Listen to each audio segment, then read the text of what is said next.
Hello, hello. Hello, hello, everyone. How are you doing? I hope you're all doing very, very well. Hope you're all having a very, very nice start of your week. I mean, it is Monday, so some people may not like Mondays. I know of a cat who doesn't particularly like Mondays. He rules the internet, but this Monday has been pretty decent for me, I must say. I had a nice Sunday. I was um, on my friend Dia Diamandis's regular weekly talk show. So it's always enjoyable. And hello, first hour. Congrats. I need to put in a first thing so that people can do first. No, so I can do first and I can win. Hello, sir. Hello, Survivor. Hello, Sick of Mike. How you guys doing? Thank you all so much for joining me. Rua, ooh, ooh, Rua, ooh. Firster. Firster. I like that. I like that idea. That if you do that, there's like a 10% chance that you annul the actual first person and you take over. That would be mean. I know people like Haru have like a whole Haru Muziki. He has like a whole thing keeping track of like how many times certain things were used. He had like a karma check. He had like a karma check where like if you head patted him, you would get +1 karma. I think there was a few other things that like increase your karma score, but then there was ways to lose karma, and like one of them was he had a redeem that would invert his model, put him upside down, and then because of that, because of where the placement was when you then did a head pat, so he had to be inverted, and then you had to head pat. You would be you would pet basically his chest, and that would lose you karma. He has a social credit system. Yeah, he's running a communist dictatorship or a something's an Awumfi dictatorship. Oh no, I forgot streamer bot. I always forget something. Hang on. You'll get your face poke. Don't worry, first hour. You'll get your face poke. It's just loading right now. No, I don't want the cancel. I just want to use it. Thank you. It was trying to update face poke. There you go. Hee hee. Thank you. Well, that got my nose. Anyway, what we're going to be doing today is we're going to be continuing our reading on Michael Allen Gillespie's The Theological Origins of Modernity. Now, I actually don't know how much reading we're going to get done today because I'm trying to decide how to do something. On the one hand, what I was thinking of doing was I made this little presentation that basically presents the overall argument of this book. It's essentially like the way this book works is the first, like, we're not even in the first chapter yet. We're still in the introduction. But the first chapter of the book kind of is a very, very broad look. It's not too fancy. I didn't do anything cool. Like, there's no transitions, there's no like flames flying out as an image flies in. It's all just still images. Hello, copyright. Welcome in. That's a really cute emote. Like, it's not like when you're like 10 years of age and you discover PowerPoint transitions for the first time and you completely, what if you presented it like a debut? No, it's going to be basically a summary of the overall argument of the book, which means going through a lot of pretty heady philosophy. And my idea is either I do it after reading a couple of pages and before we start chapter 1, as a sort of primer to what we're going to be discussing in more depth. And I think it will probably take me a little bit of time to do. or I do it at the end of the chapter one of kind of like the overview chapter. And then every other chapter after that is looking at specific developments through history and tracing it back to the nominalist nominalist realist debate around universals. But I feel like doing it as a primer might be better. I don't know. Maybe you guys will enjoy Ruadh talking about presenting philosophy and book overview for like however long this takes. But like literally, it's just something like this. Hang on, I'll move myself to the side. I'm basically just giving a school presentation.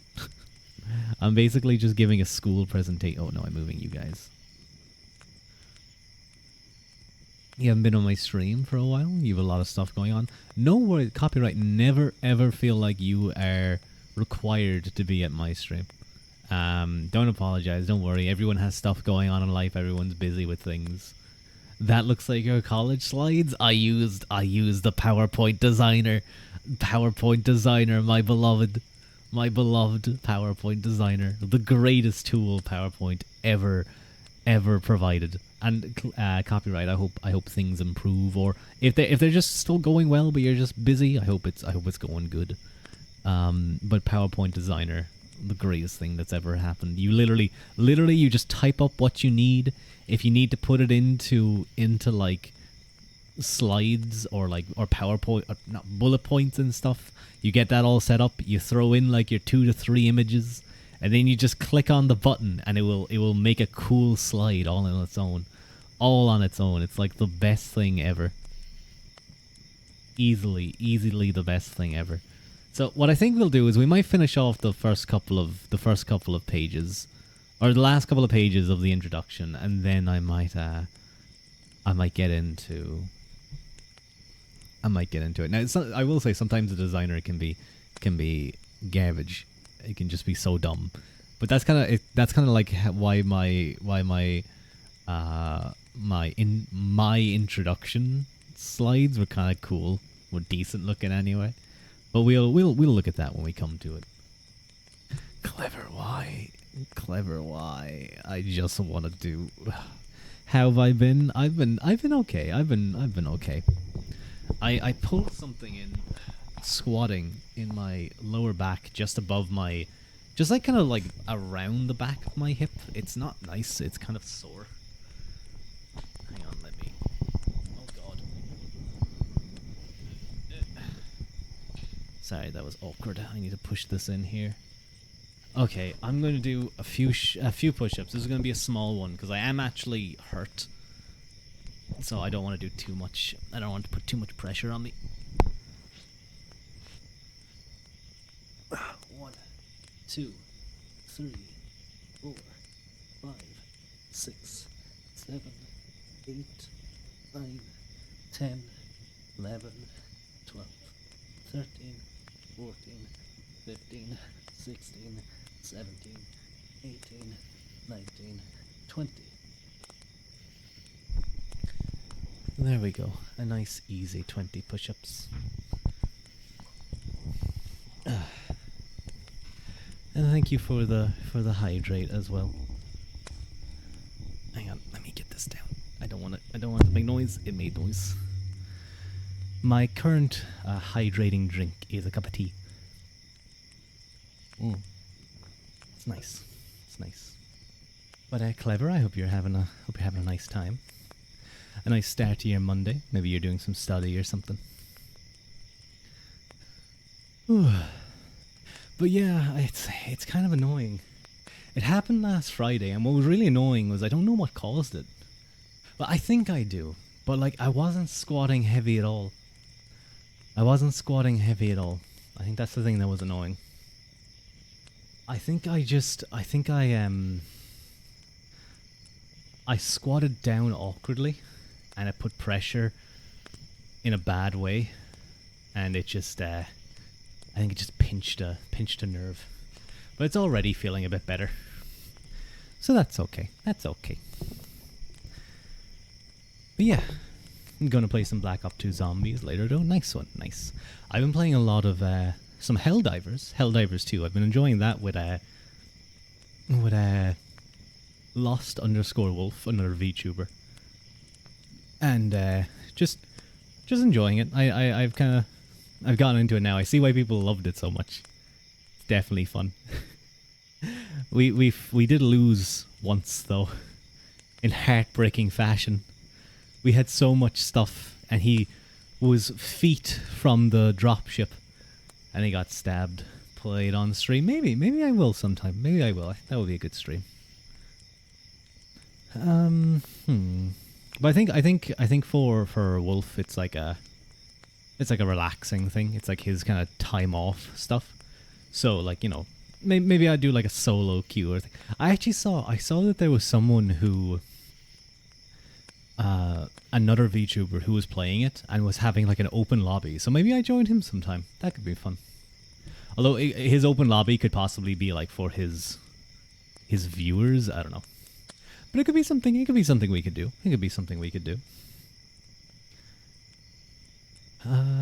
But yeah. Excuse me. A possible thing we might do. Well, yeah. What I'm going to do is I'm just going to finish off the introduction, which is only like 3 or 4 pages, so not much at all. And we'll just see.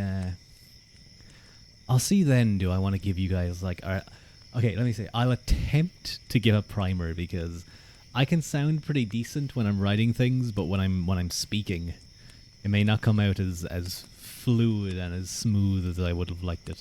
I'm not someone who did a bachelor's in philosophy or anything. So, we're getting back into kind of the last bit of the introduction. The metaphysical path to modernity. Modernity came into being as the result of a series of attempts to find a way out of the crisis engendered by the nominalist revolution. These attempts were neither arbitrary nor accidental, but reflected the philosophical choices from among the available metaphysical possibilities. As we shall see in what follows, each effort to find a way out of the abyss that nominalism seemed to open up was an attempt to construct the world on a specific metaphysical foundation. To understand what this means, however, we must briefly discuss the nature of metaphysics. We understand metaphysics today as a branch of philosophy, a branch that in our secular and generally positivistic age is often denigrated for its concern with those things that transcend the senses, and for its connection with religion. Metaphysics in the period we are investigating, however, had a broader meaning. It was divided into metaphysica generali, which included ontology and logic, and metaphysica speciali, which included rational theology, rational cosmology, and rational anthropology. Metaphysics was thus not a part of the philosophy, but the broadest kind of knowing, including the study of being, reason, God, man, and the natural world. To put this in contemporary terms, general metaphysics involved the investigation of the nature of being and the nature of reason, while special metaphysics involved the investigation of 3 specific realms of being: the human, the natural, and the divine. To use the language that Heidegger had later made famous, general metaphysics was concerned with the ontological questions, while special metaphysics was concerned with ontic questions. I'm actually just going to remember to turn off the ads. I always forget to do that.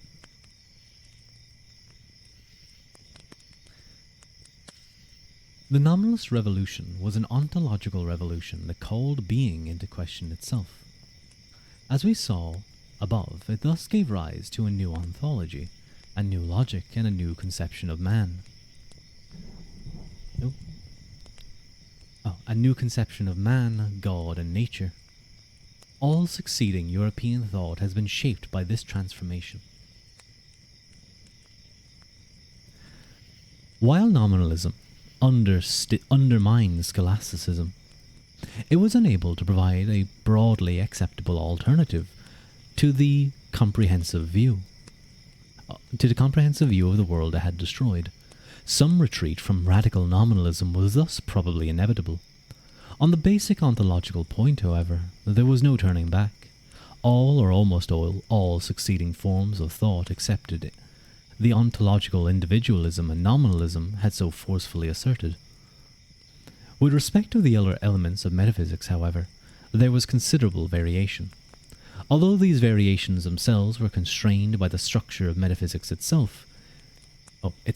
In fact, as we will see, succeeding thinkers focus not on the fundamental ontological question, but on the ontic question of the priority of or primacy of particular realms of being within Metaphysica Specialis. So what they're saying there is which realm of being takes priority, that of the human in humanism, that of the divine in a sort of Protestant revolution, justification by faith alone, or the natural world, a sort of a how would you say, a materialistic perspective, and leading eventually to sort of naturalism.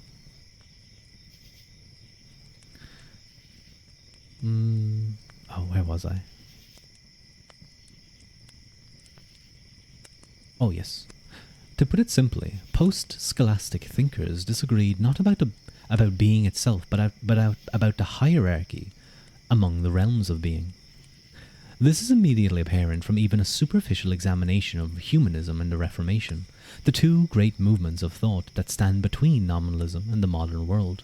Both accepted the ontological individualism that nominalism proclaimed, but they differed fundamentally about whether man or God was ontically primary.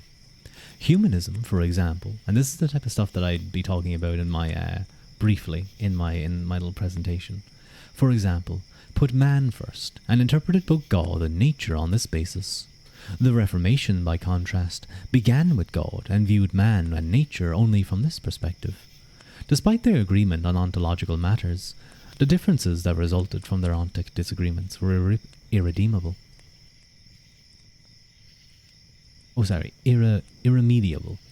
And they played an important role in the cataclysmic wars of religion that shattered European life in the 16th and 17th century. How dare you poke you're poking my nose. Modernity, as we more narrowly understand it, was a consequence of the attempt to resolve this conflict by asserting the ontic priority not of man or God, but of nature.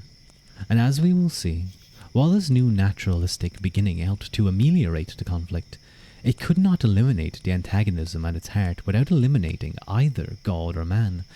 However, one cannot abandon God without turning man into a beast, and one cannot abandon man without falling into theological fanaticism.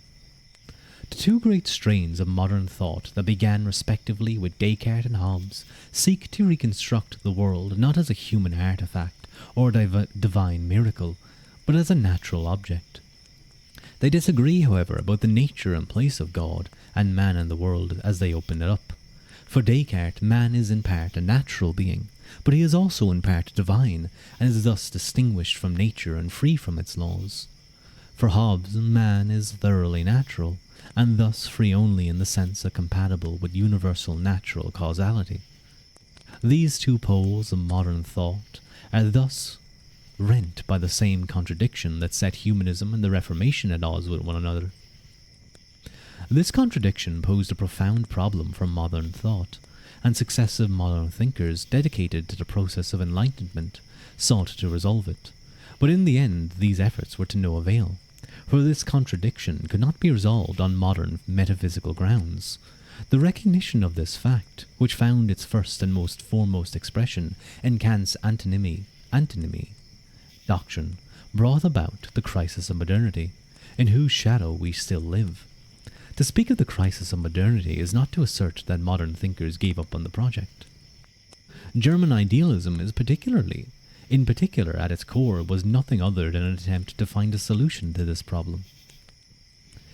With this failure of this idealist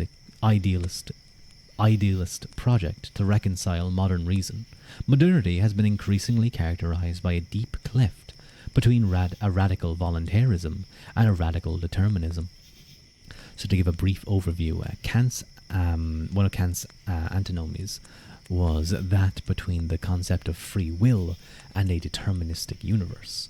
Essentially, if you take the perspective of naturalism at its core, with its mechanism, its materialism, you reach a point where essentially you destroy the possibility for free will to exist at all. If all our minds are, for instance, are just chemicals in our brains interacting with other things, and they have deterministic, mechanistic functions where one can determine what will happen and what will occur given the correct amount of information, then one can determine how one will act. And so we don't actually have free will. Thank you, Clever, for the head pat. And hello, Lassalot. Hello. Welcome in. On the other side, if you want to keep free will, then you have to put away determinism, because determinism is inherently at odd. You had no real choice in patting me.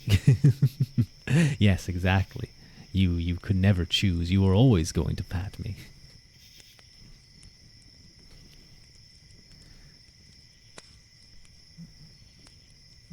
Where were we?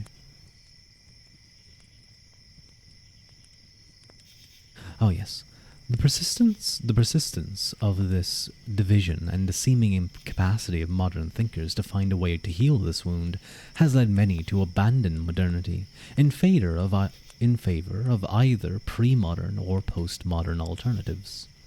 Whether this or that, sick of Mike, how dare you? You're poking me. You guys need to stop. I'm trying to read my book. How dare you? The fates have weaved this Facebook millennia ago. The fates, the gods have decreed. Whether and to what extent we can find an answer to this contradiction depends upon our coming to terms with the question that gave birth to modernity. Confronting this question, however, means considering again the question of the relation of reason and revelation. If modernity is the age in which we define our being in terms of time, and time in terms of our own being as historicity, we can only come to terms with ourselves by coming to terms with our temporality. Temporality, however, becomes meaningful for us against a background of eternity. To understand the question that modernity thus poses for us, we must consequently consider the question of the theological origins of modernity. This book is an attempt to raise that question. And that's the end of the introduction, and that brings us to Chapter 1, The Nominalist Revolution and the Origin of Modernity. And that's pretty much what my PowerPoint is going to attempt to do. So I held this idea of I feel like maybe this could be a good primer. I suppose. I'm not 100% certain. Sort of like a primer on things before we get into this chapter.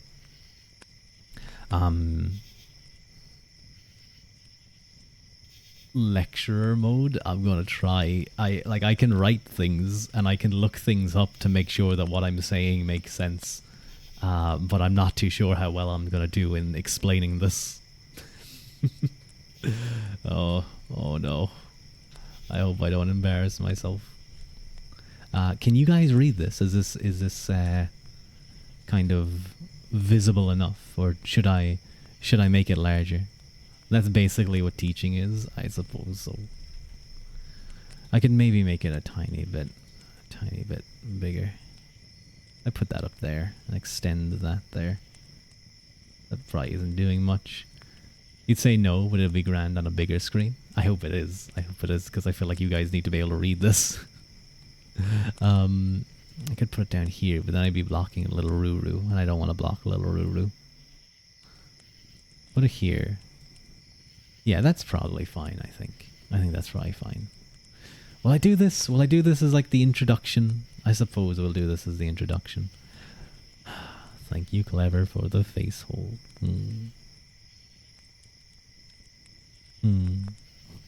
Thank you, thank you. Okay. Can little Ruru not be reallocated? No. He's like a cat. He enjoys his little log. He enjoys his log by the fire. He will not move. He is stuck there. He'd be very angry if you tried to move him. For those of you on the screen, please let me know if you can read this, and if not, then maybe I'll do something. I might just have to cover little Ruru. But until then, I guess I'll attempt this. So, he's talking about this big debate, this big discussion that occurs in the church. And what is that discussion? That is the discussion of realism, the debate of realism and nominalism. So, and thank you for the hydrate. I'm going to have a sip of my tea. Oh. So the general theory of the book is that all of modern thought can be seen to originate from the late medieval period in a theological and metaphysical debate around universals. So this is around the 13th, 14th century. So this is after people like Augustine, St. Augustine, and I think Thomas Aquinas is around this point. And of course he's putting together Thomism. Yes, Thomas Aquinas was around the 12th century. So actually I think that would have been the 11th century, yes. So Thomism is quite strong at this point. So what are universals? Universals are essentially properties of things. So if you were to look at a red stop sign, you may say that it has the property of triangularity or circleness, depending on whatever type of stop sign you have. I know some do triangles, some do circles. Typically they're red though, so you would say that they have redness. Let's take a triangle, a red triangle stop sign. So it has the property of triangularity, it has the property of redness. And the debate around the problem of universals is basically the question, do properties of things actually exist? Or are they simply a way for humans to categorize the world in some way? Does it say stop on it? It probably does say stop on it. So you could say it has the properties of letters, of words. Now, there is a whole part in Thomism that has to do with artifacts, things made by humans that don't necessarily have the stop property. Yes, but things like height, cupness, the form of a banana, things like this, things that allow us to recognize both what a thing is and then also the similarities of between things, as well as to distinguish between things and to compare things. So that's what the whole debate is. Are these properties that we ascribe to things, are they actually real? So on the one side, and this is pretty much the main position of the scholastics in the medieval period, is that universals do exist. Universals are a real thing that have a mind-independent existence of their own. This means they exist outside of our minds. They are not just a conception that we create. Now, there's two major branches of realism. And there's, of course, all different versions of them across the millennia of philosophy. But the two major branches that you find is Platonic and Aristotelian realism. So Platonic realism, of course, coming from Plato, and kind of further pushed by the Neoplatonists, is Platonic realism, and states that the universals do exist, and they exist separately from the instantiations of those properties in particulars. So I should mention, by the way, that you have these properties, you have these universals, and then particulars. Particulars are the actual things that we see in our existence. So this cup next to me, my book that I'm holding, my sword, little Ruru over there, we're all particulars, and properties are said of particulars. Now, the Platonic realists say that these universals exist in a third realm, a kind of separate third realm. You may have heard of this as the theory of forms. Now, there is some debate on whether it's actually meant to be a third form, or rather it's meant to represent a higher level of reality, much more similar to what the Neoplatonists ultimately argue, that you move up layers of reality, not necessarily some like separate realm. But these are abstract entities, abstract objects. They actually exist outside of the particulars. So all triangle things, for instance, all triangle particulars, or minds conceiving of triangularity, because this is something that makes humans very unique. We are able to conceive of the forms, Plato argues. We are able to understand because we actually have prior knowledge of this, or recollection of knowledge from birth, is that we used to have before we were instantiated in the material world, so he argues. Extends back before we were born, obviously, and we remember things. And that's how we have knowledge of these things. But that's going further afield. That's going into epistemology. But we are able to conceive of these forms, of these universals. The important thing about Platonic realism is that every instance of triangularity could be destroyed. Every instance of a mind conceiving of triangularity could be destroyed in the material universe, and triangularity would still exist. It would still be a thing. It would exist in this separate realm. The other version, then, that you have is Aristotelian realism, of course, coming from Aristotle.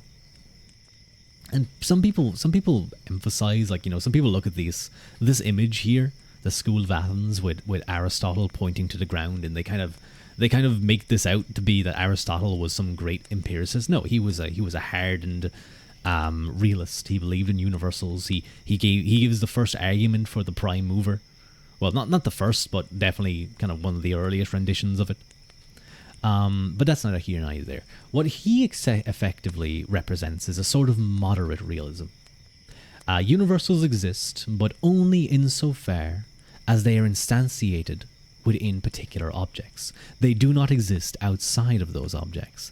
Hello, D. We love PowerPoints. I hope you guys love PowerPoints. This is sort of what we're doing for this reading stream. I'm going to give you guys a primer to the next chapter, kind of attempting to give you guys a bit of background information and what the chapter will talk about in more depth, and probably much higher erudition than me. But how's my favorite angel girl doing? Hello, Riley. Hello. Welcome in. Thank you, Professor Ua. Professor Ua. Cute. But so no third realm exists. So what does this mean? It means effectively that when a thing actually exists, like a car, like an animal, like a dog, for instance, the actual universal of dogness or animality or sight, such things that you can predicate of that particular, that universal does exist, and it exists instantiated within that particular. But when that particular is destroyed in some fashion, that universal ceases to exist in that specific instance. So there is no floating idea or form of animality, for instance.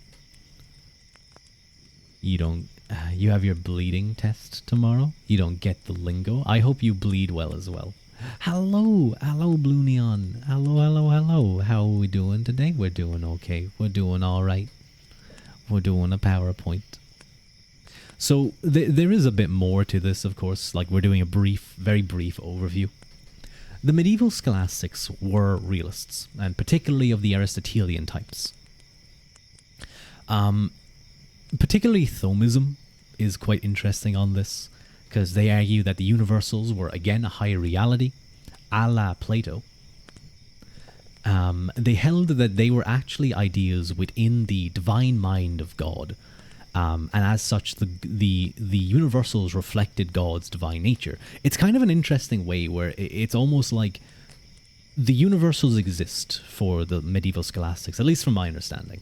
They exist. They are mind independent of us, but they come from the mind of God for them. So, and the mind of God is unchanging. God is divinely simple, which means he is purely active, which means he doesn't change. He is an unchanging thing. He is pure act. And so there's no way he could possibly change. Which means that these universals stemming from God's mind, his divine creation, are how would you say, they are objective. They do not change, and they provide that objective grounding that Plato was looking for, while also allowing for change to occur. That's getting into act potency distinction and all that type of stuff. Heavier Thomism, but I think that's enough for us to move on. Hello, Tallies, welcome in. You actually study this stuff, so I hope I do okay. I hope I do okay explaining this. Tallies joined a recent stream and was like, I do the bachelor in this, and I was like, oh no. Someone was going around your school shouting her nanny won the bingo, and they were so happy. Well, good for their nanny. So what does this do for the scholastic vision of the world, of the universe, and of the structure of everything, of being? It provides a very hierarchical, ordered, rational view of the universe. The scholastic metaphysics under the Aristotelian view, not in Thomism though. Which one? Am I a little bit off on that? I suppose you're only somewhat informed there. Oh, sorry, I wasn't too sure if you were like, you just got this completely wrong. But I hope I can do this decent, at least from your understanding. It agree was focused on phenomenology. Okay, I'm going to pretend like I totally know what that is. Phenomenology it's essentially the idea that it looks at how would you, like I don't want to say truths, but like things that develop out of experience, isn't it? It's something like that, like the philosophical ideas and things that develop from experience. I might be completely wrong, because I've heard that word, and I know I've looked it up before, but it just does not stick in my mind.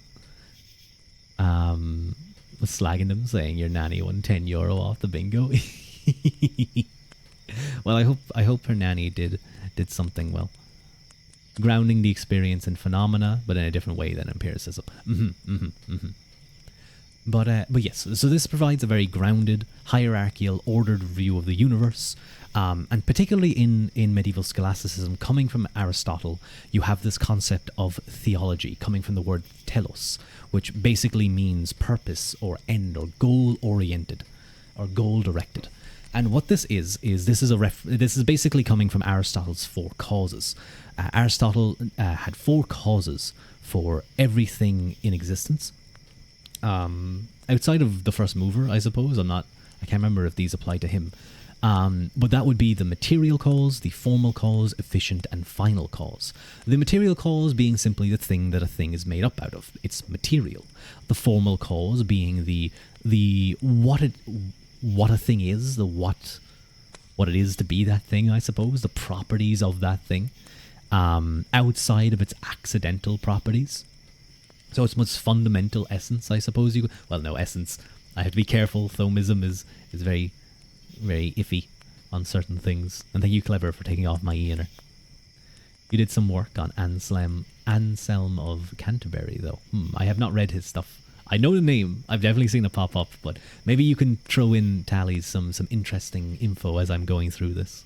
The efficient cause is effectively the combining, the cause. It's sort of like if you think of the combining of what is it, bronze and tin to make, or no, copper and tin to make bronze. I believe it's those two, is it? I think that's the alloy, how bronze is made. You would say that the efficient cause of bronze in this case would be the heating up of copper and tin. Wait, no, hang on. Is that right? I think I'm wrong. On that. Copper, tin, alloy. Which one is it? Oh yeah, that is bronze. I'm smart, guys. I'm very smart. So the heating up of those metals would be effectively like the efficient cause. It's very much kind of, if you think, the physical cause of a thing. Final cause is again going back to that conception of goal-orientedness, the purpose of a thing. And it's actually important to understand that the telos of a thing is both its final and first cause. Because the goal-oriented thing explains the direction, the aim for which a thing was created, but it also explains why it was created in the first place. Idea would be an oak seed is meant to grow into an oak. And it can be stunted by that, by coming into the active potent, or the act of another thing, is both from where we come through and where we go. That's actually a great point Tally's made. From the perspective of, I guess, of a soul, in Thomism, at least, and in Christianity, I suppose, because Christianity kind of looks at Thomism as this kind of major branch. God extends his existence to all of us, and he is our, how would I say it? We come from him in the sense that he's our efficient cause and our final cause as well. Our aim is to return to him. Or telos, yes. So this is a very important thing. This sort of purposefulness of the universe. So looking then, what is the so we'll get into what nominalism is in a moment, but what may have been occurring in the 14th, the kind of 15th century, 14th and 15th century. There was quite a few things that was happening. You barely speak English? Oh, you have a test tomorrow? Dublin is just different to English. Yeah, it'd be funny if you got like Shakespeare in like Dublin English. Hiberno English, I think they call it. So what's happening around this period? Well, there's a lot of things happening. The Crusades are effectively kind of starting to fall out of fashion. I believe it's like the 13th century when you have the Seventh Crusade at this point. And like things are starting to, the various Crusader states and kings that sit around there are a massive economic burden on the Western kingdoms, on the Byzantines. Well, the Byzantines are kind of getting destroyed. You have the resurgence of Islamic military power and projection. You also have things like the Little Ice Age. You have famines. You have the Black Death. A whole host of other things. You have the fall of Byzantium in 1450s. Exactly. So you have effectively the rise of the... Was that the... Well, no, it would have been the Turks, wouldn't it? Yes. So you have like basically the reascendance of Islamic power after the Crusades kind of helped stem the tide for a bit. You had the Ottomans. Yes, sorry. The Ottomans was the word I was looking for. You had a couple of things going on as well within the church. So the church, it is sometimes overemphasized how much Aristotle came from Islam. Like the knowledge of Aristotle's works come from Islam into Christianity with things like Averroes and Avicenna. They were certainly aware of him, and they would have had those texts because you would have had the Orthodox Christians. In Byzantium, they would have had access to those texts. But it is through them that a lot of influence comes from the Islamic thinkers, from the Islamic scholars. And many in the Christian church view this with suspicion. They view this Greek philosophy, this pagan philosophy that is infecting the church, in their opinion, with derision, with suspicion. They don't like it. and they think it's causing the ills of the church. It's causing all of this fear and chaos in the world. And especially there's some positions even of the scholastics where they're effectively rejecting the concept of needing the Bible in the first place. They're rejecting the concept of revelation being required to discover human ethics or morality. And when I'm saying this, by the way, I'm trying to explain the concepts. I have my own philosophical beliefs. I don't want to be like saying like, oh, this is bad or anything. This is just my attempt to explain it. And from the view of the scholastics, well, the more extreme ones, this was because human reason was the only requirement that one would need. Humans, under Aristotle, are rational. Well, they're social animals, but they are also rational animals. You haven't heard Shakespeare until you heard it in original Dublin English. Definitely. You know a lot about that. A lot of the Irish know about the famine. I wonder if Cleo Era, another Irish VTuber, has ever done a thing about the famine. It's really amusing because around the end of the 1400s is when you get a lot of Renaissance popes who become very interested in Greco-Roman culture and its revival. It's an interesting thing. I think what you have is it's more like the aesthetics, and like obviously the influence of philosophy plays a massive part, but you start to see this aversion, this sort of counter culture, Reformation basically. But there was other things going on then as well. So movements within Christianity, again in response to this kind of suspicion of Islamic thinking. You have a seeking of returning to a more biblical Christianity, divorced from Greek philosophy, more primitive, focusing on the Bible, justification by faith alone, and biblical revelation. Then you have the Franciscans and other movements that kind of support a more poverty perspective. You had the popes, you had the bishops, the cardinals living in massive wealth. You had things like indulgences. You had massive wealth of these individuals, and many in the church viewed this with derision as well. So they despised this within the church, and they advocated a life of poverty. They advocated living like Christ was the best way. And there is reasons for this, why you would see this. Why you would certainly see that. The whole, a camel will fit through the eye of a needle easier than a rich man will get into hell, that type of stuff. And again, you have this skepticism of Aristotelianism from the outset. And a big reason for that is because for the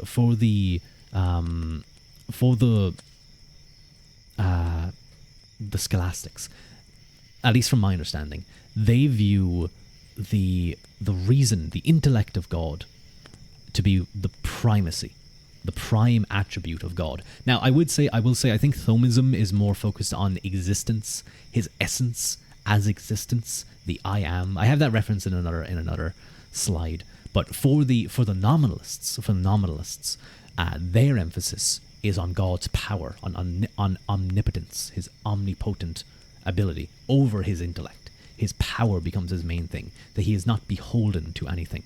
Power becomes the nominalist's core tenet for God. You have a shrine in your house for potatoes. Which prompts up men like Sarah Savonarola and the bonfire of the Van. Okay, that stuff I have no idea. That's completely new to me. Ipsum esse subsistence. Yes. Well, subsistens. The act of subsistence existence itself, or actus purus, pure act. A lot of fun stuff. So, what is nominalism? I know we talked a lot about rationalism, or we talked a lot about realism, sorry. I talked about Platonic realism, we talked about Aristotelian realism, but what about nominalism? What is this thing that comes about, and this author is arguing, is the origin, this debate is the origin of the entirety of modernity. Essentially, nominalism says of universals that they are not real. They are just fictions that humans create to categorize and make sense of the world. And there are some good arguments for why this might be the case. But you'll see later what occurs when you take a nominalist perspective within this religious society that was medieval times. You can't stick around. You have another class to get to. Tallies, you could put on my stream for your class. You could put on your stream for my class. I can teach. I'm smart. I promise. No worries though. Maybe you can check out the VOD and you can be like how well I did. Is this history or religion? It's a load of stuff. It's everything. It's everything. Because we will get into things. I hope you guys, even if you're not like deep into history or philosophy, I hope it is interesting at least. Trapping the class, yeah.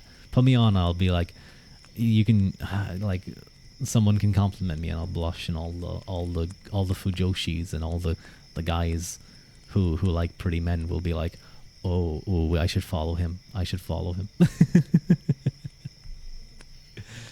So, what type of arguments are there for nominalism? I said pretty men, leave me alone. No. Now I'm being face held while I'm being poked. How dare you guys? How dare you? Yeah, we're not going to get back to the book because I'm like on the third slide and there's 3 more. So let's take a look at some of the arguments that nominalists would have put forward. And William of Ockham was kind of the main nominalist who advanced. But let's take a look at some of the arguments. So one of the main ones, and it sort of also applies to when one thinks of the philosophy of mind. You know, how does this separate mind influence the brain? You know, how do these thoughts and these qualia have any sort of causal power over the brain, and it leads to kind of epiphenomenalism, or doing away with the mind in the first place? The nominalists ask pretty much the same question, and this is almost on a higher plane, a higher level of the philosophy of mind. They ask, what's the causal power of universals? I think I actually forgot something really important.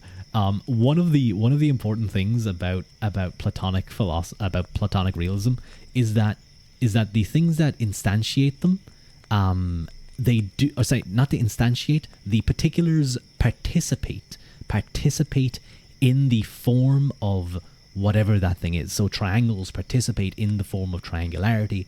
They are never perfect. Only the form of triangle is perfect in regards to the triangle. In regards to triangularity. And then I like to think, I know it goes deeper with Neoplatonism, I'm not 100% sure, but basically that perfectness requires the one or the good, the idea of the good, but that's getting too deep. But what is the causal power of these universals? If universals exist, you don't understand the big words, too bad, Riley. This is what this stream is. If universals exist as these abstract objects, how do they influence or apply causal force in the real world and on the human mind? If they don't apply any causal impact, they are sort of separated, as in Platonic realism, then they appear to be causally impotent. And if that's the case, if they are causally impotent, they have no way to actually influence the human mind, and no way, thus, then there's no way for the human mind to be able to actually grasp them. How do we come to know them? How can we possibly come to know the forms or the universals if they have no way of actually influencing the things that we perceive, the senses? So basically nihilism, not necessarily. What they're effectively arguing is that, nihilism is different. It's essentially arguing for no meaning to things. It's arguing that the nominalists propose the universals as a way to explain properties of things, but the nominalist is arguing that these universals don't seem to have any actual causal power. You know, the particulars participate in the form, but what is that participation? The forms, the abstract objects, just seem to float about. Now, of course, I'm sure the Neoplatonists would have a lot more to talk about that. But so that gives rise to 2 issues, basically: the causal power of universals, and then the epistemological issues around how do we come to have knowledge of the forms. And Plato brings up this point as well. Another argument against Platonic realism is that of the third man argument. And Aristotle raises this argument himself. Plato brings up this argument in Parmenides, so Plato was well aware of this argument. This might be a little bit difficult to grasp. Hopefully you guys understand what this means. But basically, it's the argument that if you ascribe to the forms, then you must accept that a infinite regress will occur.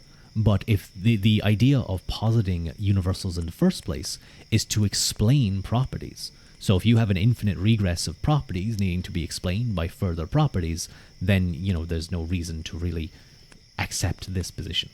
It's sort of, that was one of the big things that the Greek philosophers did not like. They did not like infinite regress. But the third man argument essentially goes like this.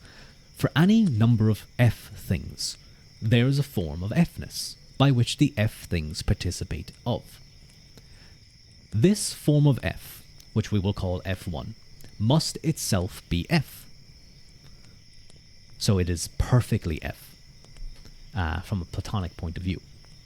However, no form is identical to anything that it participates in. And what they're saying is that the form of f, if it is itself f, must participate in f. But it can't be, the form of something can't be identical to what it participates in. Because if it participates of something, it is dependent upon it. Therefore, the set of f things plus f1 requires f2 to participate in.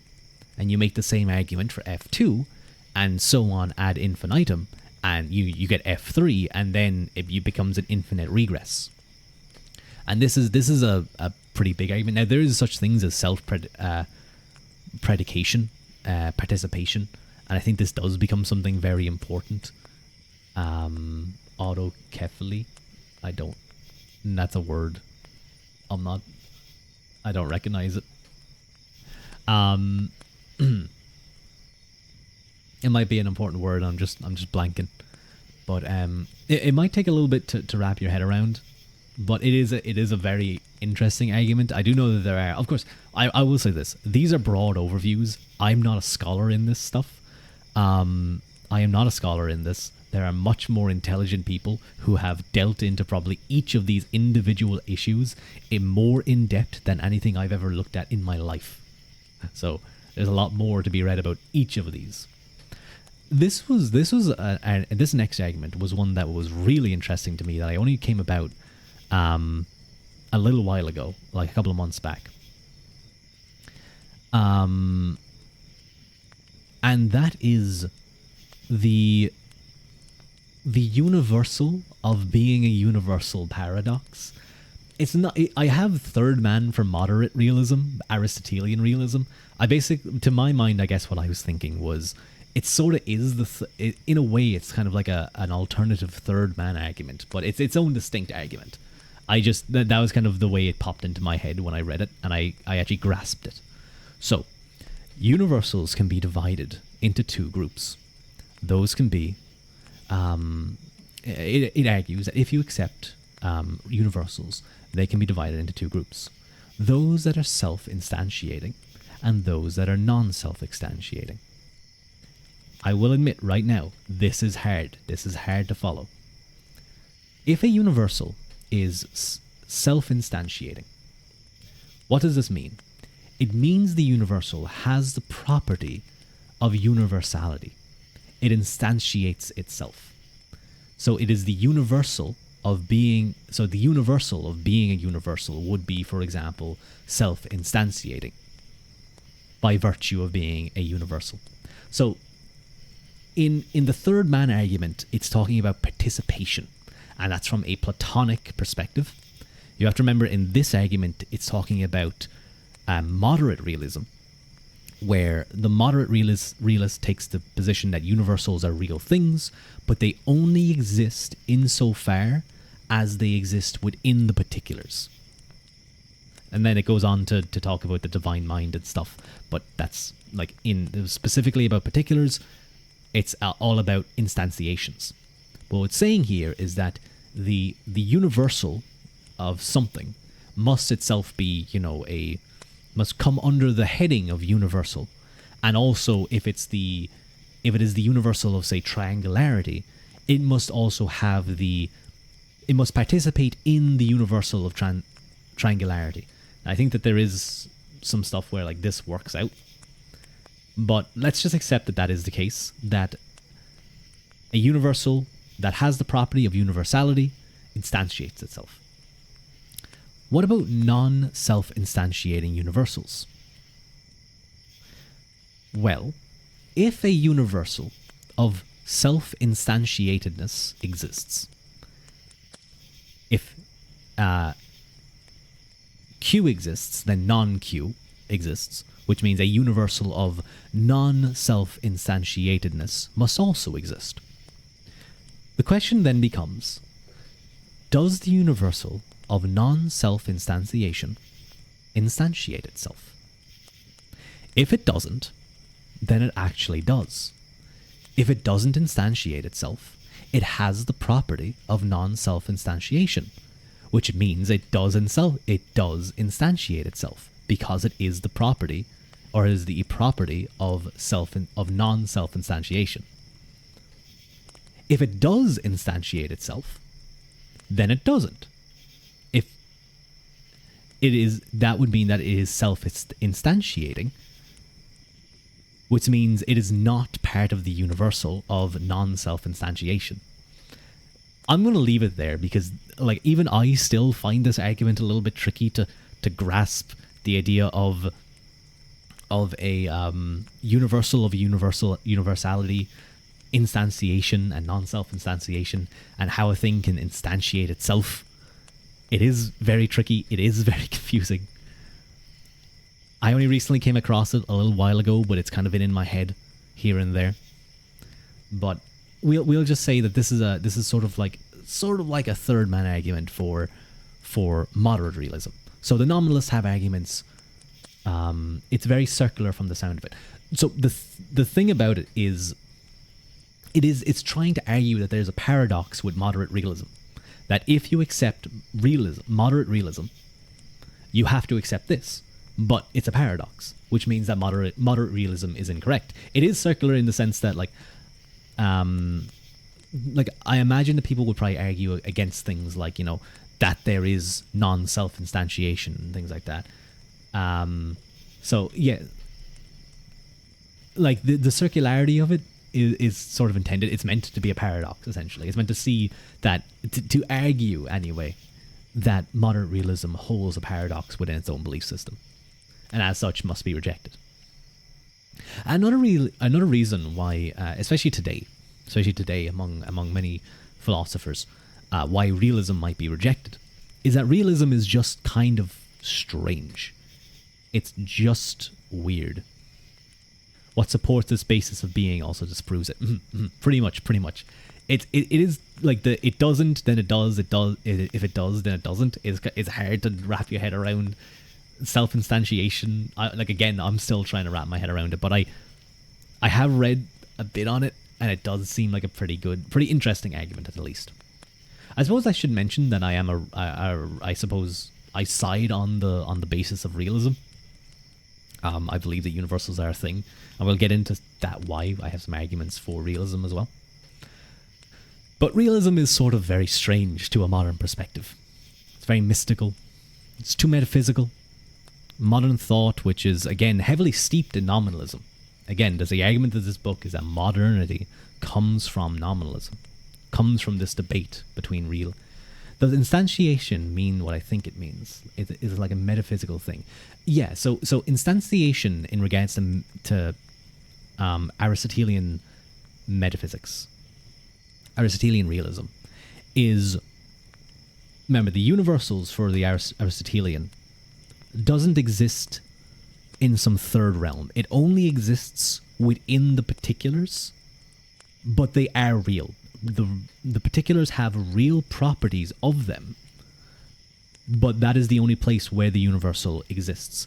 And what they say, when a property exists within a particular, so a tall human, for instance, has the property of being tall, of tallness, then the universal of tallness is instantiated in that person, in that particular.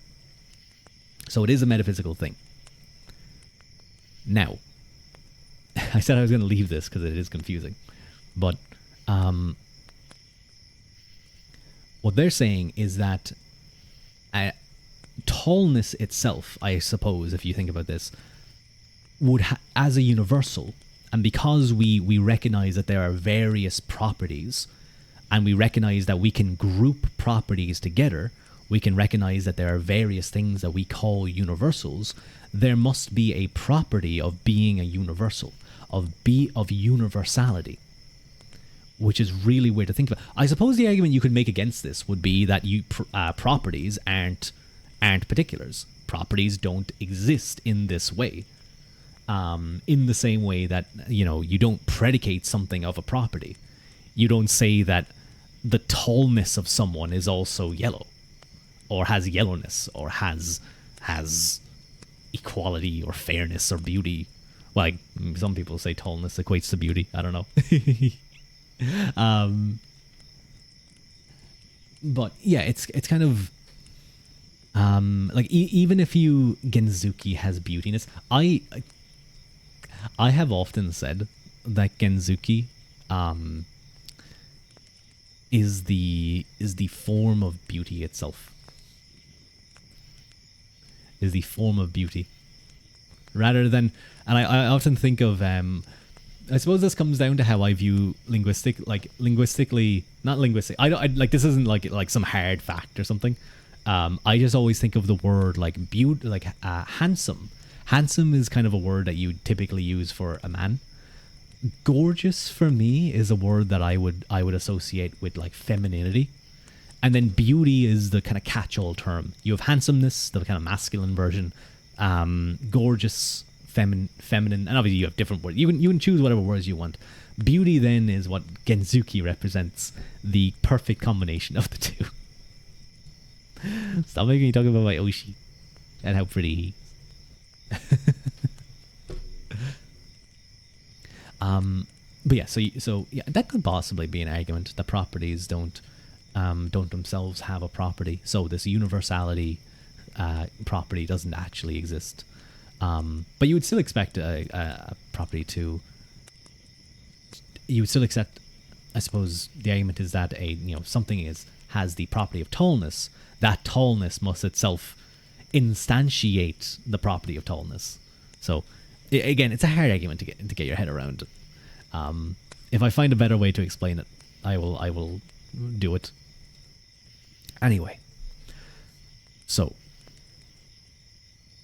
modern thought is heavily steeped in the kind of results of nominalism, things like empiricism, things like the kind of scientific worldview, the scientific method, and you have this kind of overall decrease of a religious worldview.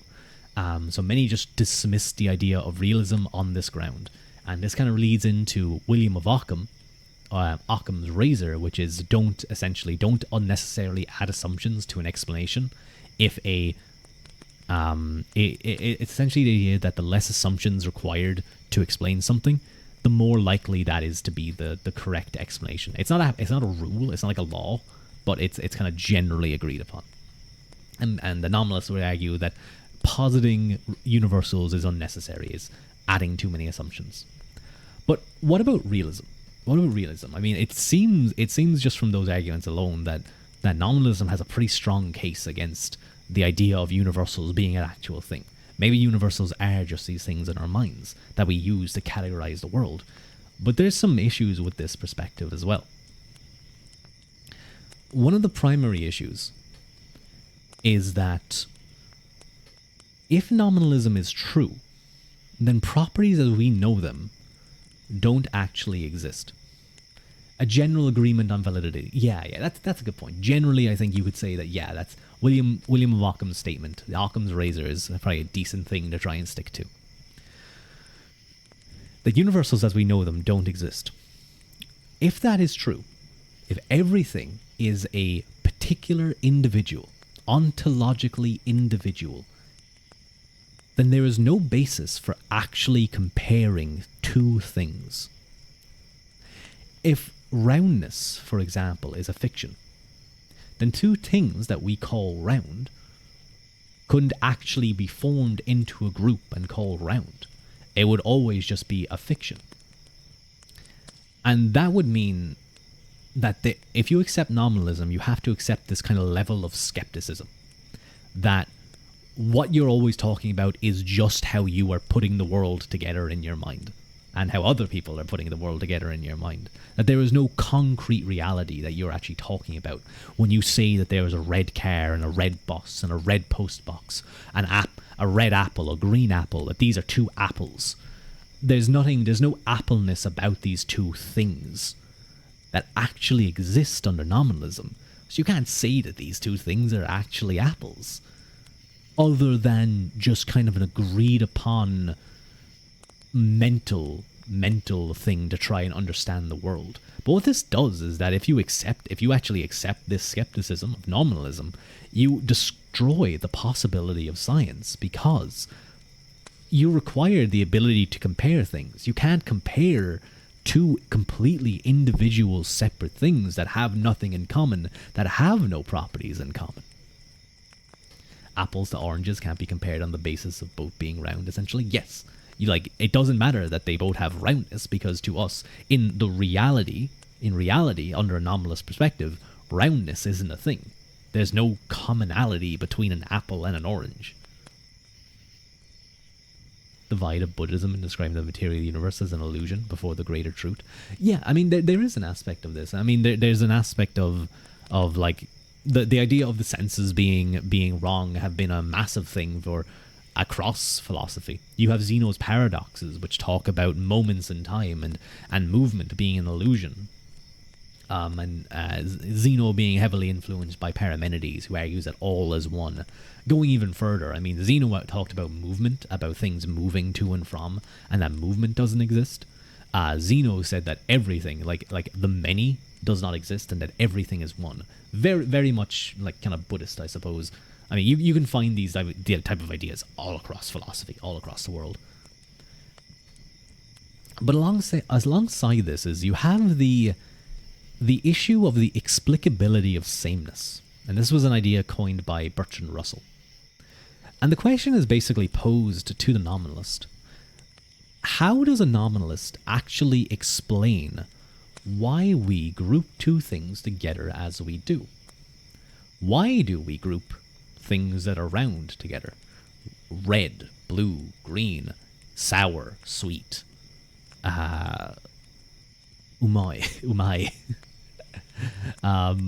From the realist perspective, what they would say is that two triangular things instantiate the universal of triangularity, and as such, our comparing of the two is based on an objective thing that exists that they both have in common.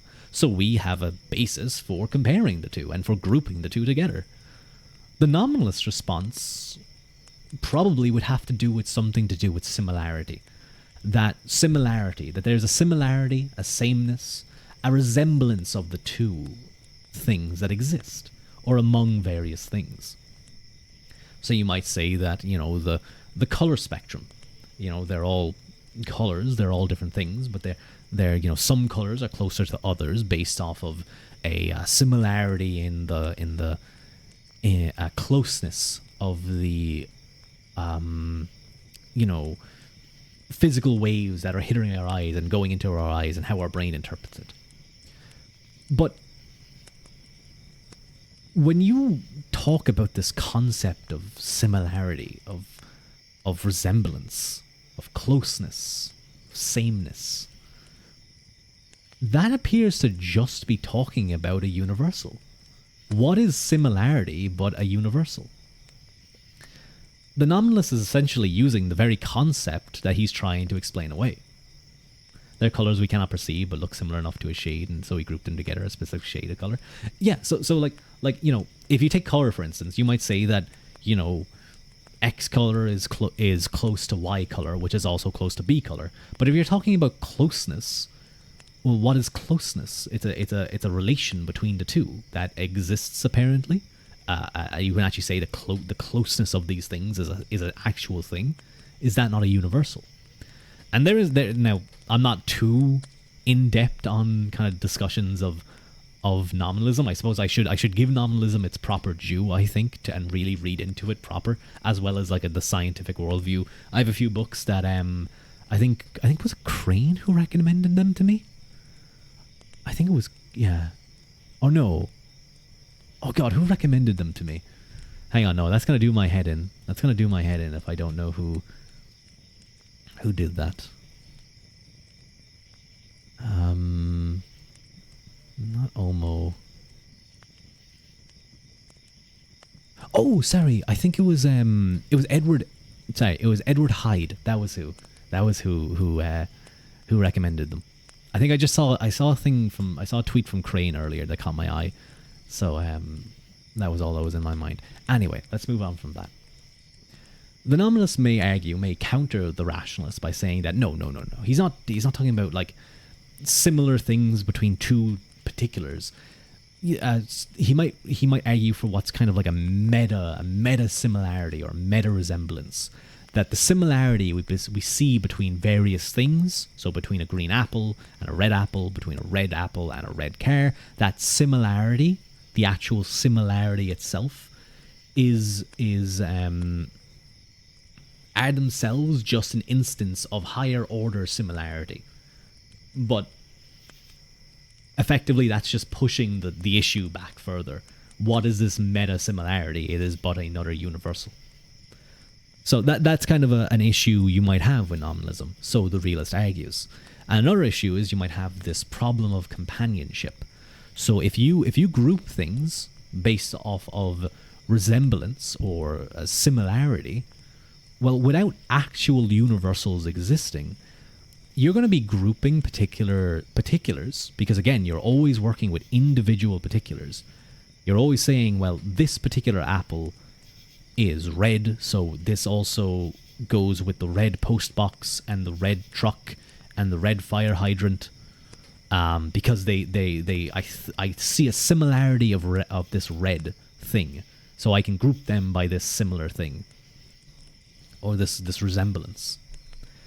But you could also add in, well, this green apple, based on maybe taste, resembles this red apple, so that must also be included in this group.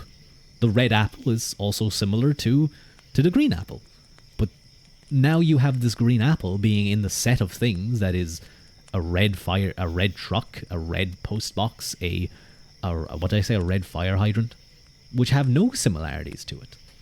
So this ultimately leads to a series of meaningless sets where the particulars will have no actual resemblances to each other, because it will just be almost all-encompassing. So those are some of the arguments for realism. So this is where we're going to get into even, I want to say even heavier stuff. But this is where we start getting into the meat. So you now understand the discussion between nominalism and realism. But you might be wondering, Ruadh, why did you spend the past hour talking about this? What does this have to do anything? How does this ever impact the modern world? This like fucking tiny, understand is a strong word. Yeah. This tiny debate, well, pretty big debate in theological, metaphysical grounds, but like, how does this impact the modern world? What are you talking about? Here comes along this guy called William of Ockham. Then you also have people like Master Eckhart and Martin Luther. It's kind of big names. Some of you may have heard of them. So, I'm actually going to make this one a little bit bigger. I'm sorry, little Ruadh. So, I'm actually going to move this over here real quick. Oh god. What's going on? So, William of Ockham was basically one of the main proponents of nominalism, of this nominalist revolution against the scholastics. Remember when I referenced earlier that for nominalists, the most primary attribute of God was his omnipotence, his all-powerfulness? Well, William of Ockham basically argued this. He said that God is only constrained by the law of non-contradiction, which means that God can't both make a thing be and not be in the same respect, in the same way, at the same time. So a thing can't both be, a thing will not be and not be is a good example. That fire can't both be hot and cold in the same respect, in the same way, at the same time. So if I was to say that, you might say that the fire is warm to me in comparison to me, but is cold in comparison to the sun, but that would be in two different respects. In respect of me, it is hot. It cannot also be cold at the same time. That's basically the law of non-contradiction. Now, this is contra to the scholastics. The scholastics believe in this thing called divine simplicity. Now, that's a whole topic of conversation itself. Even thinking of broaching that is scary. But basically, it's this idea, I kind of referenced it a little bit earlier, about God's simplicity. His existence is his essence, which is his goodness, which is his beauty, which is his transcendence. Simplicity is not so simple, no, that's the issue. Divine simplicity, and yet the most incomprehensible thing for the human mind. Infinity, essentially. But God is good under the scholastics. He doesn't change his mind. And he is good in the sense that goodness is him. He is goodness. But he doesn't change his mind. He is pure act. There is nothing for him to change. He keeps his promises, essentially. Omnipotence doesn't mean that he has a nature, and the scholastics believe that one could divine his nature by understanding the universals. The universals give an insight into the divine mind of God. Into his nature, essentially. But one can't go against one's nature, so he doesn't have, because breaking promises, for example, would be bad, he doesn't have the power to break promises. So again, the primary attribute I would argue that the Thomists view is his essence and his existence are one and the same. The essence-existence distinction is a very interesting thing. I may talk about it another time. Basically, it's the idea of I am. Excuse me. My throat's a little bit sore. So, what do nominalists say about this idea of God being limited in power? Lamau, no. God can break promises under nominalists. He has the power to do so. He is all-powerful. Only limited by the law of non-contradiction. He is, in the words of the nominalists, no man's debtor. He can change the laws of nature. Good and evil can be changed based on his will. And this goes back to the Euthyphro dilemma. The Euthyphro was a dialogue of Plato where he poses the question, is a thing good because God wills it? Or do the gods, because this was in Greece, all the gods, is a thing good because the gods will it? Or do the gods will it because a thing is good? And the Thomists get around this by arguing that God's essence is his existence, is his goodness, so he is everything. Yeah. It's hard to explain. I still struggle. But the nominalists definitely come down on the side that something is good just because God wills it. And he could change his mind tomorrow, and that good thing could now be bad, and the bad thing could now be good. So this is a massive change. They provide such a wider view, all-encompassing view of divine power. And they reject universals, and William of Ockham rejected universals because he viewed them as a limit to God's power. It's contra to the idea of divine omnipotence for William. Basically, under Aristotelianism, because a form is instantiated within a particular, he believed, based on his reading of Thomism, that God would not be capable of destroying a particular without destroying the instantiated universal within that particular. All of it. All of those instantiations of that particular. And that creates some weird theological things for him. I'm not 100% certain on William of Ockham, but if I remember from the book, because I read this book before, it led to some ideas where God couldn't damn all of humanity. Or God couldn't individually put one person into hell without damning all of humanity into hell. You'd have a lot of new friends down. Apparently you spend your time in hell. Um, but that's why he rejected universals. He saw a few other the arguments above as well, but that was one of those things. One of the things that he saw this as theologically just not possible. So William of Ockham accepts that skeptical position that I talked about earlier. The inability to compare things. He accepts that effectively science is impossible. And it's especially impossible because if you view science as basically attempting to discover the laws of nature and the rules of nature, well, God could change his mind at any point about the laws of nature. And that would undo all of your understanding. So you can't actually do science.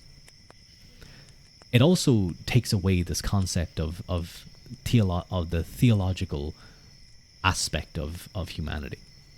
By doing away with universals, they do away with the formal cause of things. And under naturalism, which comes out of this whole nominalist thing, naturalism is basically the view that everything is material, mechanism, determinism, primarily materialism. That there's different versions of naturalism, but I would say that broadly, naturalism is that the natural sciences are kind of the main way of knowing.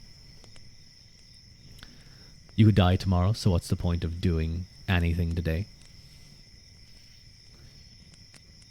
Well, no, it's about knowledge. It's about wisdom and understanding. You could yeah. This does play a part. Clever. This does actually play a part in the development of the scientific method. But this is kind of important to understand William of Ockham's kind of position and the way he was viewing things. At least from what I remember and could gather from my research, from just looking stuff up. Research. But if nature is not teleological, it doesn't have a purpose, then one can't discover moral truths or ethical values through philosophy. Because that is how the rationalists, the scholastic realists, sought to discover how to live life, how to live a virtuous life, moral life, true reason. So no universals exist, so you can't provide an insight into the divine mind of God from which those universals spring and learn the goodness from those. For William of Ockham, the only way to discover such moral things was divine revelation and the Bible. But there was other issue. There was a pretty big issue with this. Nominalists kind of ignored this. God can change his promises.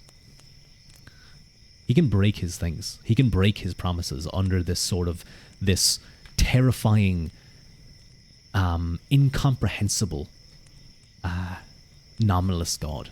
Hello, Tallies. We're talking about William of Ockham. Now, I'm doing this as best I can, remembering from this book and little bits and pieces here. So some things may not be fully applicable, but kind of just generally from a nominalist point of view. So if you do have anything to add, it would be very much appreciated.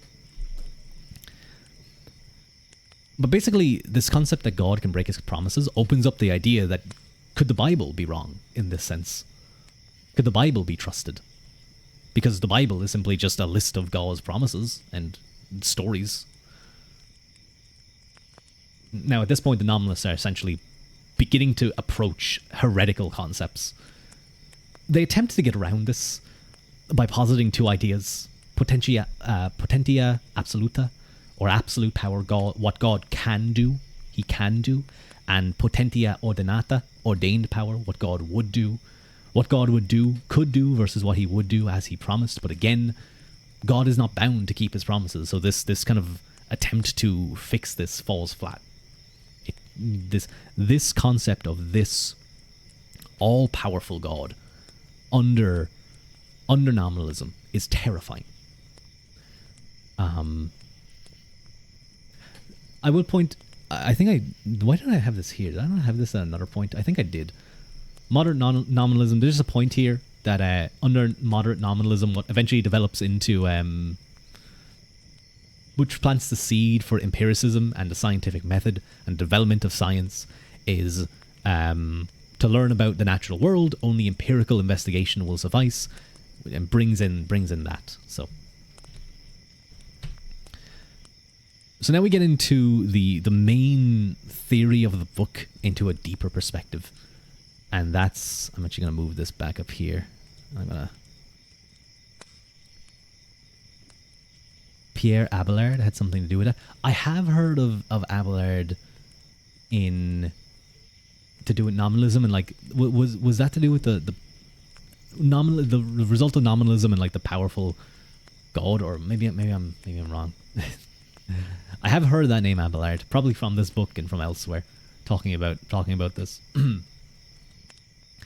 But what about the consequences of the nominalist revolution and God as supremely powerful?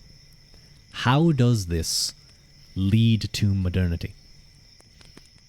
So, you have the movement, what eventually becomes Martin Luther and the Protestant Reformation. The return to Scripture and Bible. The primacy. Remember when I talked about that little piece of the few pages that I read earlier about the three Philosophia Specialis, or whatever it was called? Man, God, and nature. Well, in this instance, the Protestant Reformation kind of is a primacy of God over man and nature. Martin Luther, this feels sort of related to modern times. The argument of this book is that you can trace all of modern thought to the nominalist revolution against the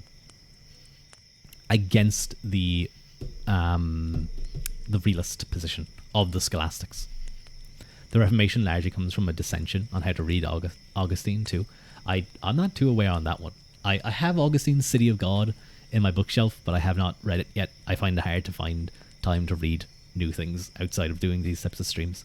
Anyway, so they want to return to the Bible. They want to do away with these Greek philosophers who have brought in, and especially the influence of Islamic scholars. But again, you have this new God of nominalism, an incomprehensible terror. God has no promise to save anyone. He could change his mind at any moment. If he thinks that this group of people should be saved at the end of days, he can change his mind. He has the power. He is not beholden to any man. He is no man's debtor. He can change his opinion and save a bunch of other people if he wants. More to do with Christian patristics. I know that word. See, like I think this is where my lack of formal training in philosophy in a bachelor or something is hitting me, because I'm maybe not 100% familiar with a lot of the terminology. This leads to certain kind of ideas of like predestination, that people are preordained to go to heaven or hell, or justification by faith alone. And that one makes a lot of sense when you think about this idea of you can't know what's moral or good. God could change his mind at any moment, so the only thing you can really hold to is justification by faith alone. All of these sermons, all of these things that you can take from the Bible, the only thing you can have is justification by faith. And that's where that can kind of be seen to come out of. What you also see is the seeds of humanism, the primacy of the human, of man, over God and nature. And this basically comes from the idea of, is a reading of the Church Fathers. Okay, I see. My man Erasmus.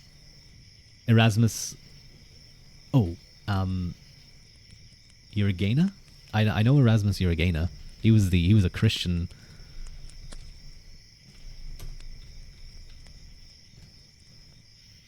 No way, am I thinking of the right person?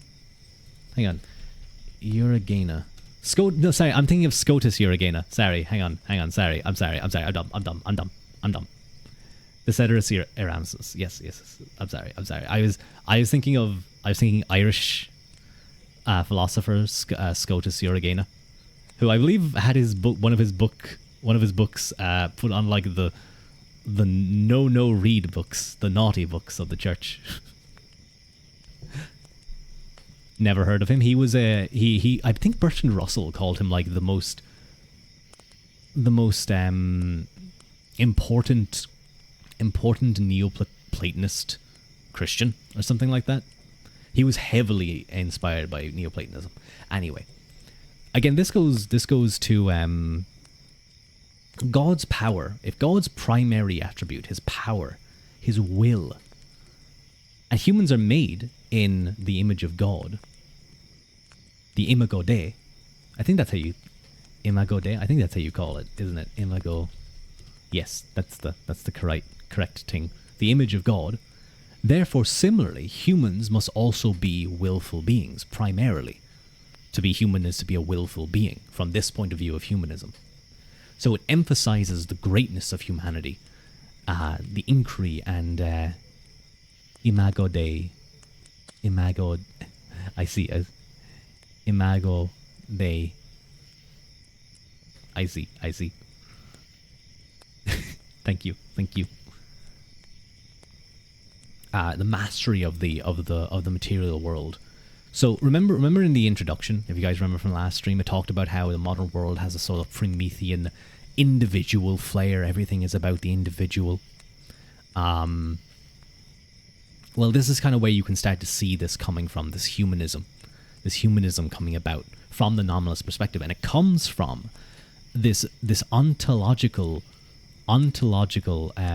nominalism, which views things as all particulars. All particulars, God individually creates and sustains every single particular.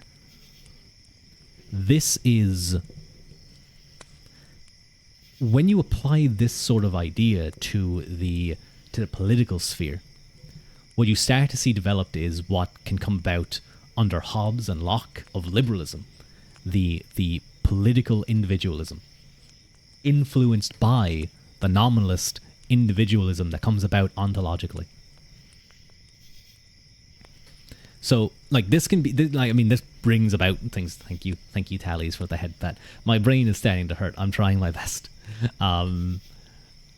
You can see how this is influenced, how this influences Hobbes. And Hobbes actually has a whole portion of talking about, I remember from Leviathan, it's been ages since I read it. I know the book talks about it, but it talks about the way humans, like, interact with each other. And it's a radically different view of from the Greeks. You hated Hobbes. Hobbes was the Leviathan was the first book that I read, going into, like, political theory, philosophy, this type of stuff. I remember someone suggested it to me as the best way to understand the modern world, or the best way to understand liberalism anyway. This was going back ages ago. I think they didn't realize just how correct maybe they were, at least from the very beginning. But I know the book goes deeper into it. I can't remember exactly how it goes, but anyway. So you have the Protestant Reformation, the primacy of God over man. And you only need to look at, Protestantism, the 100 Years' War, all of that, the developments from that. And the book goes further into explaining how certain other movements come out of Protestantism, come out of humanism, come out of various things. But let's get into the other one, and kind of the one that's really taken hold of the modern world, and that is the scientific naturalism. Did I say 100 years? 30 years old. Thank you, clever. As scientific naturalism, which is the primacy of nature over God and man. That should be over. And this comes from, I remember I had to flick through the book and do a little bit of reading ahead. Don't blame me. Meister Eckhart, which again I haven't read, so I'm going based off of what the book tells me, but this is basically what they argue, that God is radically distinct from his creation. Now the Scholastics also believe this. They believe that the Scholastics also believe this. That's important to point out, that God is radically distinct, because God is his existence is essence itself, or his essence is his existence itself. He gives his essence but for Eckhart, God does not give his existence. How do I explain this? He is not the giver of existence within beings, in a different sense to the Scholastics, where God is the ground of being. Instead, he represents sort of the howness of being, the becoming of being, or the becoming of the movement of things, the change. I think that makes sense. Again, I'm going off of the book. I'm not 100. I haven't read Eckhart. It seems like Tales has, though. So that leads to two views, basically. Heidegger attempts to destroy all of this. I'd have to. Oh yes, you were talking about Heidegger before. I'll have to read him at some point, or just watch videos, lectures about them. The laws of nature, thus, are God's will. Is how movement occurs. If one takes it from a rationalist perspective, this leads to a sort of pantheism, that God is the world, that everything is God, that God exists within everything. But if one takes a materialist point of view, again, because universals don't exist, you can't rationally study God, because you don't have the universals. You can't get this glimpse into the divine mind through this. You don't have to study God directly, though. You can study matter. You can study the laws of physics and come to know God's will through that, because the laws of physics are God's will. Now, later on down the line, what happens is you have atheistic naturalism, which basically says that God isn't required to explain the material world. And so the book argues that, again, from this rationalist realism versus nominalism debate, going all the way back to the 14th century, or sorry, 13th century, no, 15th would be the 1400s, yeah. You can trace the beginnings of modernity, of humanism, scientific naturalism, and the Protestant Reformation, the three things that had major impacts and lead, obviously it develops into a massive scale of other things. I'm not saying those are the only three things, but those are the three primary things that influence the modern world. So the book argues. And I think very effectively, and hopefully you guys will agree when we get into the book.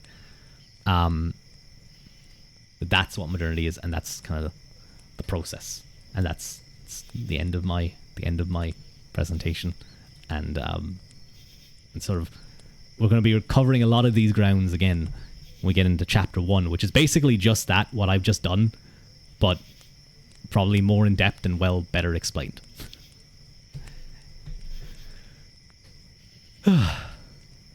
He hated the idea of God as being.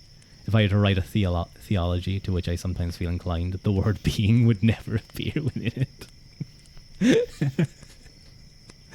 Man buys a Summa Theologica just to throw it out the window every day. Probably kill someone doing that, but my brain hurties.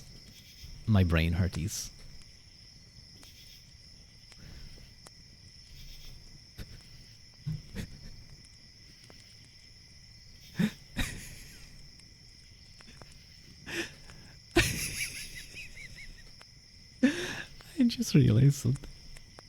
Before this stream, I had 351 followers. You guys want to know how many more I have now? I have 350.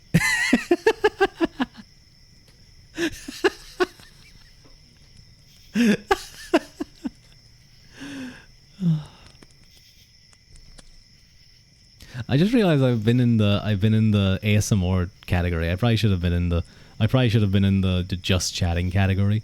But at the same time, maybe talking about philosophy is like, I feel like it could be boring enough to fall asleep. D, go get your alt. That made me giggle. How dare they? I know. Like, maybe they thought it was something else. She doesn't have an alt. D, you have to have like 5 alts. But yeah, I should probably go to bed. I probably have to be up early. My throat hurts after that. That was a lot of talking. I hope you're not following me hard enough. You have to follow me on at least 10 accounts, and that goes for all of you. If all of you followed me on 10 accounts, if every follower, I would have 3,500 followers. Just think about that. If all of you bought 10 computers, I could have 3,500 viewers. Think about that one. You said it before, but it's super nice to find other people in the VTuber sphere who are into philosophy. I try. You'll start botting me. Thank you, D. Thank you. That's what we need here. We need to start being botted. Twitch. I'm only joking. But yeah, it is nice. I'm glad that I found people who also enjoy it. You should definitely check out Sun Albionus. Sun Albionus, Clav. I was calling you Tallies. Clav might be a good way to call you as well. Clav is kind of cute. Clav is cute. Philosophy PowerPoint was nice. Thank you, D. There was times that I was struggling to understand what I was saying. Most of your followers call you Clavy or Clavy, Clavy, Tallies. It's all cute. Miss D over here calls me Mr. Ua. Professor Ua, I suppose. Clavy. Gotcha. I think I'm going to go, though, and have a cup of tea. Thank you. Ooh, yeah, I need to go have a cup of tea. I heard that voice break. I think I haven't really been doing ASMR, so I can raid someone. Wait, is anyone doing things? Let's raid my friend. Thank you for the head pats. D. And hello, Regulus. Hello. Name pronunciation. Sure. My name is Rua Uaquilta. Or Mr. Or Professor Ua, as D has branded me. I hope you enjoyed my lecture. Next reading stream, we'll definitely get into the chapter properly. But I hope you guys, maybe some of you who maybe weren't too into philosophy, maybe like, okay, no, this is actually like, there is some interesting stuff in here. Maybe you're more interested in the effects of this debate on later things and how various ideas come about from it than the actual particular arguments. But yeah, I hope you guys enjoyed. Whoa. But we're gonna raid my friend. We're gonna raid my friend Giant Tavi, who's like a hero VTuber. He's currently raising fund. He's funding his female model based. Maybe someday I'll get a female model, and I can be Ruadh. I'll have to practice my womanly voice though. Anyway.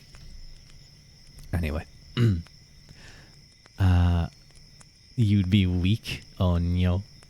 I think a lot of people would be weak. Anyway, thank you all for joining me. Thank you so much for listening to this idiot ramble about things that he enjoys. I will see you guys next stream, whether that's a reading stream or some other thing. Grab Mila Mahagat and Slán Gafol, and I will see you guys. Bye bye.